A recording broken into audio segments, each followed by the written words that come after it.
Hello friends! When I found the Ultra-Rare Miniverse Diner Series 3 Spaghetti and Meatballs, I knew exactly what I wanted to do. Recreate the iconic Bella Notte scene from the 1955 Disney classic, Lady and the Tramp. In this video, I'll show you what's in the Miniverse Spaghetti and Meatballs set and the step-by-step process for creating this iconic scene in miniature. But first, let's open the Miniverse Ultra Rare and see what we get inside. To find this rare, there's two things to look for. First of all, the ball has to say 15 recipes and not 12, and the pinhole is going to be right between those two lime jello cups.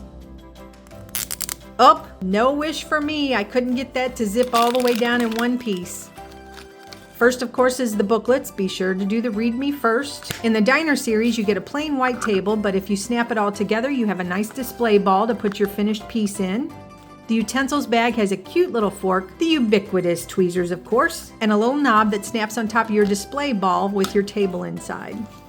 The Happy Sun Farms bag has our 100% happy pasta box inside. Look at all that pasta. The ice bag has our tomato sauce. This is the resin that will hold everything together when you make your spaghetti and meatballs. The Made Fresh bag has our meatballs inside from the Sunny Brothers Deli. And those meatballs look really good. Aren't they cute? And they give you quite a few. There's a second Made Fresh bag, and inside this bag are the Snacky Snack breadsticks.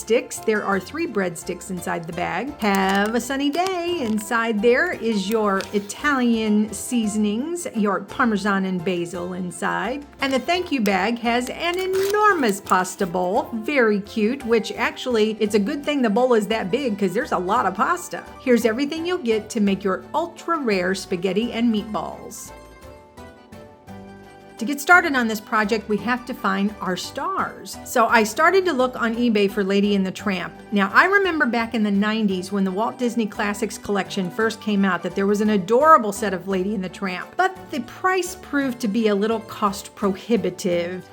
But I did find just what I was looking for. This couple was the right size. Tramp measures around 5 inches or about 13 centimeters. And with shipping, I paid just under $30 US. Next, I needed to decide what I wanted the diorama to look like. So scrolling through the images from different movie scenes, I found 2 that I thought would work. One was the cafe scene itself, and I love this scene because it showed me the tablescape. I didn't realize that their table was actually a barrel, and it showed the cafe kitchen. I loved the old Dutch doors. I loved the interior of the kitchen with the light shining through. And I loved that the brick wall had an old opera poster attached to it. And behind Lady and the Tramp, it was a very blue scene that they were in the alleyway behind the restaurant, and it had the whole cityscape behind them. I thought that was really cool. So I decided that I would make a V-shaped diorama that would have the blue scene on one side and the cafe scene on the other. And using digital technology, Adobe Illustrator is a program I've used for many years. I didn't want to recreate Disney exactly for copyright reasons, of course, but I made something that I felt like was close, that captured the feel, but was certainly not a copy by any means. I should also mention that I wrestled with the decision whether or not to include these 2 chefs, Tony and Joe,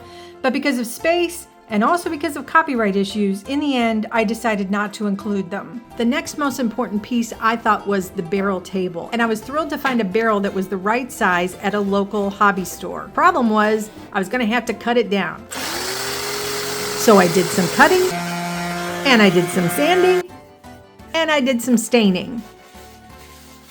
And I was so excited to get just the right table. Then I printed out my scene on matte photo paper and I glued it to foam core. Foam core has 3 layers, a paper layer, a foam layer, and another paper layer. I cut through just 2 of the layers, 1 paper layer and 1 foam layer, leaving the other paper layer intact, and that's what I glued mine to. Then I scored right down that line so that when you fold it, the 2 pieces of paper would stay together and form a hinge. That way I didn't have to glue or tape anything, and my 2 walls would stay together. And if you've watched any of my other videos, you know I don't color inside the lines, so I couldn't leave the base square. I knew this was going to be a cobblestone street, so I traced an indentation in the foam, and then using chalk pastels, you just lightly rub color over that, giving the illusion that you've got texture. I had a cold wall that I needed to do a blue tint, and where the kitchen light was coming out needed to be warm, so I did 2 colors on the cobblestones where the light was pouring out of the kitchen. The colors don't match perfectly, but they work for me, and I fixed the chalk with hairspray. This Opera House poster is completely my own creation, and I curled the edges just to make it aged. And just for fun, for my own sake, I love this vintage moon image, and I've used it on lots of different projects. So I just put a little piece of foam core behind it so that it would have a 3D effect, and I placed it where it would look down over our lovers.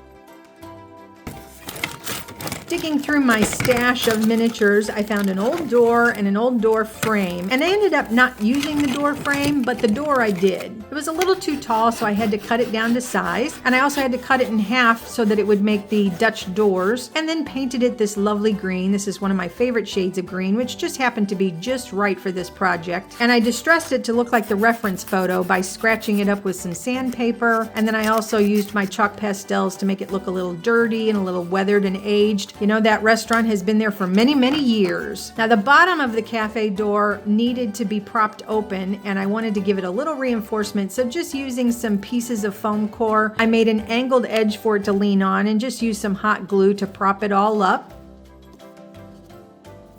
And the top I just glued flat down so that it would look like it was swung wide open. Now on to our wine bottle. I'm using the leech juice bottle from the Harry Potter Potions collection because I love the shape of it, but the bottle will not stand up on its own. Now here's the reference photo. This is what we're wanting the bottle to look like, and it's going to be great because the candle is going to sit in there just perfectly. And by the way, that candle is from the Skelligro collection in the Harry Potter's Potions, modified just a little bit so that it would work, meaning I cut it in half, but it's going to fit perfectly in that bottle. We need to color our bottle so that it looks like the green wine bottle. I'm using clear resin and a little bit of alcohol ink. So we're using a dark green, and I just put 1 drop of black in just to darken it up even a little bit more. And we're going to paint this on. We don't have to do the entire bottle because we're going to cover some of the bottle with raffia. And you'll see as we're putting this on, it looks a little thin, so we'll have to do this in layers. So I would paint a little bit of the green on and then cure it. And as we go along, as we add layers, the green would thicken up and darken. And eventually I got it to be just the right shade of green to match the wine bottle. Now we're doing another modification. This is the stand for the leech juice bottle that was in the Harry Potter Potions collection. And again, with the reference photo, we're trying to create that bottom ring that's around the bottle to help hold it up. So you put a little hot glue on the ring and then just start wrapping it with that raffia. And as you get it all wrapped up, it creates just the right ring that matches the wine bottle. Next, we're going to wrap the bottle in the raffia. And I did that by cutting a strip that went around the widest part of the bottle first so that it would create a skirt, if you will, that we were going to put around the bottle. Then gluing long strips of raffia all down that strip. When all that dried, I turned it over and I added another stripe of glue and then folded over all the edges.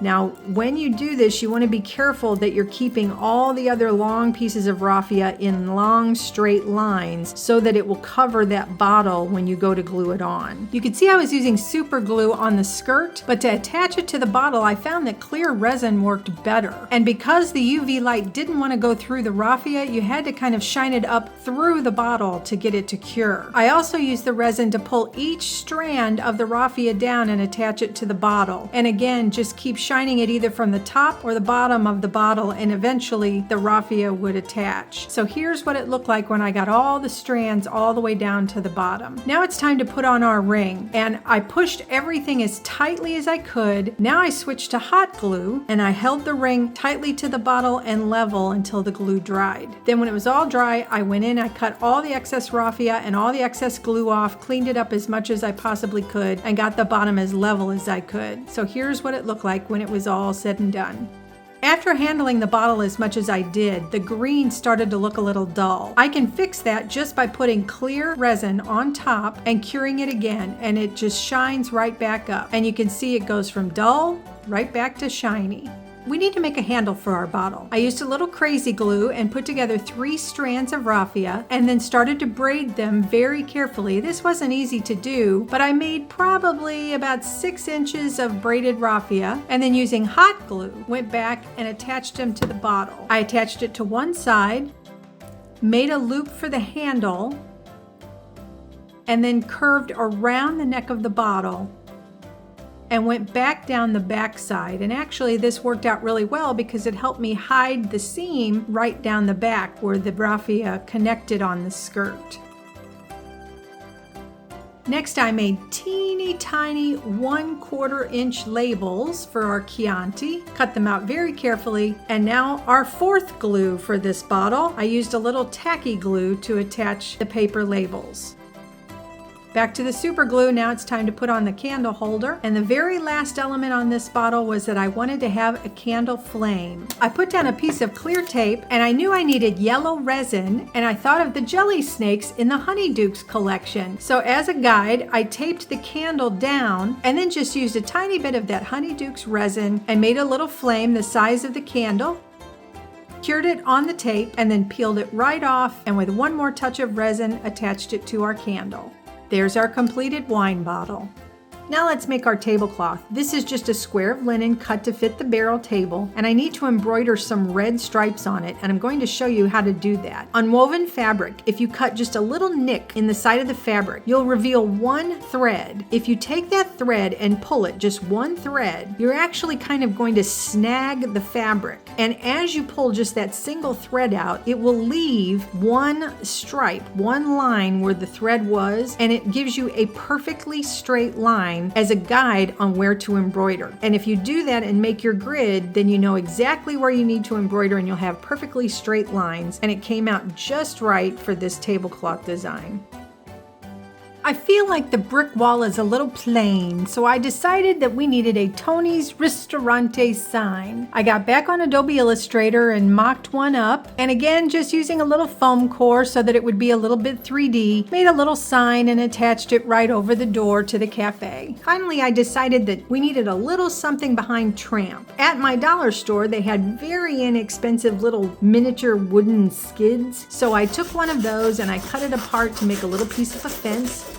I roughed it up really good, and I took one piece apart so that I could make it kind of askew, and then I stained it the same as I did the barrel, and I made a cute little piece of a fence that I could glue right behind Tramp. All right, let's make some pasta. Let's get to the Miniverse stuff. This pasta is so much fun, and it's like a rubber band. It's real rubbery and elastic, and look at how much there is. And folks, I'm telling you, this stuff is like unruly. It is hysterical to try and play with. I could not control it. It was just going all over the place. And if you watch the film, the scene where they kiss, so they've already eaten most of the pasta, so I didn't want to have a whole lot of pasta left in the bowl, and I needed to just cut off a small piece of pasta for the scene. But I'm telling you, I couldn't control it. I couldn't even get it to cut. It was hysterical. Let's look at our sauce. When I opened the sauce, I was like, what color is this? It looked like the old SpaghettiOs when I was a kid. If you know, you know. I mean, this is not what I thought spaghetti sauce should look like. So I had to get out my pastels again. I thought we could zhuzh this up just a little bit. So I took this weird orangey pink color and I took some chalk pastel to kind of enrich the color to make it look a little more like tomato sauce. What's fun about chalk pastels too is it makes a little grain, like there's a little bit of powder in the sauce and it's a little gritty, so it actually looked more like sauce. So here I'm testing to see what it's gonna look like on the pasta, and I thought it looked pretty good, so I decided to go ahead and go with that. Now, here we go with this unruly pasta. The trick was to hold the pasta down and color it with the sauce and not cure your finger or the paintbrush or a toothpick or whatever else you're trying to hold it down with. And it was not easy to do. The trick is get it where you want it and then hold it in a different place while you're curing it. So it's not easy, but you can do it. And once you get the pasta where you want it, then use your paintbrush, go back in and paint in like where you'd like sauce to be in the bowl and what have you. But it's a lot of fun. It's really funny. It made me giggle the whole time I was doing it because that pasta is something else. Now, again, because you're at the end of the meal, in the movie, they only had one meatball left when they have that kiss scene. So I only put one meatball in the bowl. bowl, put a little tomato sauce on it, and cured it. Then I also added some Italian seasoning, not only to the bowl, but to the breadsticks. And I think the breadsticks came out really cute. Okay, now it's time for the Lady and the Tramp piece of pasta. And I had to kind of make sure I got them just where I wanted them so that I could measure this strand of pasta that's going to unite these two forever. Now, using the soft type of resin, this is the kind that's flexible, because if you put the regular resin on that piece of pasta, it'll stiffen and it won't loop or hang the way that I wanted it to. Now, I don't know why, but I was really nervous doing this. Like, I was shaky, like, oh, I can only get this one time. I was happy that, yes, I got it right the first time. I was happy with the way it came out. I think they're so cute. All right, time to put it all together. In the corner, I used the crate from the Miniverse Harry Potter Potions classroom and the crates from the Harry Potter Potions collection. The lettuce and the carrots are from the Nature 2 series. There's the pasta bowl.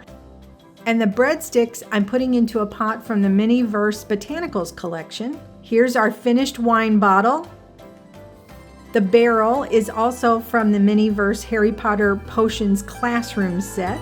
And here it is, my completed version of Lady and the Tramp. I hope you try something like this too. There is no limit to your imagination. You could make your characters out of paper dolls cut from children's coloring books, for example. Or you could make a three-dimensional cityscape with buildings made from cardboard. This project was an absolute joy to put together, and I'm so grateful to have the chance to share it with you. And I'm eager to hear your comments. What would you do differently? Are there other Miniverse items you would add, or elements from the movie you would create to add to the scene? Please leave me a comment below. I would love to hear from you. If you enjoyed this video, I'd appreciate it if you'd give it a thumbs up and like the video so that others might see it, and be sure to subscribe. I'm already working on the next project to share with you, and you won't want to miss it. And as always, thank you so much for spending time with me today. I'll see you in the next video.